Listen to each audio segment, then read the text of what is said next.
I think we're lucky because Monster Brawl's kind of got one of those titles that sums it up in the same words as are on the poster. So Monster Brawl is 8 classic monsters fighting to the death to determine the most legendary monster of all time. And you've got some classics like Frankenstein, Werewolf, The Mummy, and a couple surprises in there that people will like as well.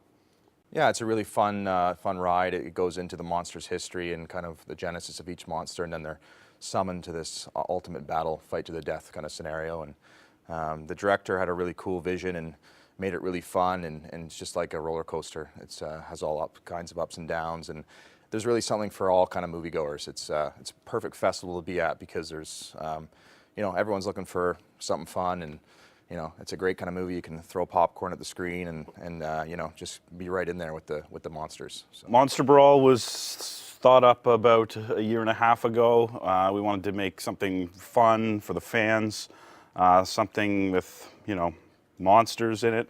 And yeah, Jason and I came up with the monsters that we'd include in the story, who would fight. He did the concept art and the storyboarding. I wrote the script. And it just flourished from there. I mean, we were raising money simultaneously while the project was being developed, and as soon as we closed our financing, about a month later, we were building sets. For this, a guy like Jimmy Hart immediately came to mind just because he is an enigma. He is wrestling, that guy, and someone we grew up watching and always loved his ability and his performances, and he was a true performer, an unbelievable guy to have on set.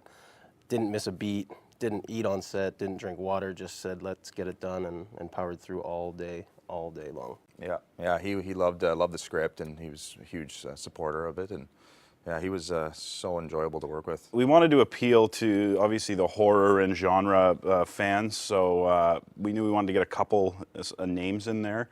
Art Hindle, who was with us from the start, helped us raise our financing as well. He got on board early, and fans would know him from Cronenberg's The Brood, Black Christmas, Invasion of the Body Snatchers. And Lance Henriksen was the other genre name. Luckily enough, he was going to be in Toronto the last day of our shoot.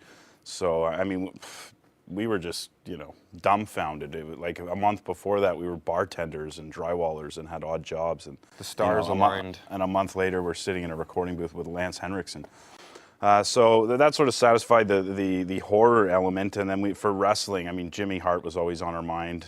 We got Herb Dean in there from UFC because we wanted to get the MMA crowd on board, and then Kevin Nash. I mean, the guy is just a giant, and we had him play a manager, again, the classic wrestling element, having the managers at the side of the ring stirring up trouble.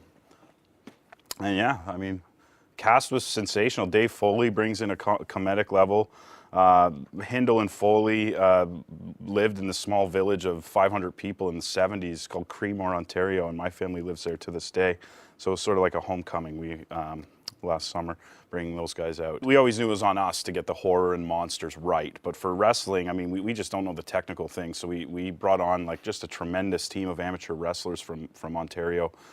So they worked heavily with the stunt coordinator for the moves, what the right technical moves were, and all that sort of thing. So we left the wrestling in their hands, and we knew we had to get the gore and the horror right on our end. Plus, they were insane Jimmy Hart fans, and R.J. Skinner had a Robert Maillet action figure from the WWE, and he was in there every day watching, you know, clips off of YouTube of Jimmy Hart and Kurgan in the old days, and Rico came in, and it was just it just turned into a wrestling house overnight. We were kind of in the dark, and then I mean, for us, we couldn't really afford to train actors how to wrestle. It was better to get wrestlers how to act. I mean, they're naturally actors anyway, getting up week after week in front of thousands of people. So Holly and Kelly, I mean, yeah, I mean, the list goes on. Normally in Canada, you have a movie with our budget, you're going to get a movie with 2 or 3 actors in one location, but we were just really ambitious and almost suicidal. We had 38 characters in this movie in 12 locations. So we pushed everything to the limits, got every penny we had onto the screen, and we're fortunate to do so.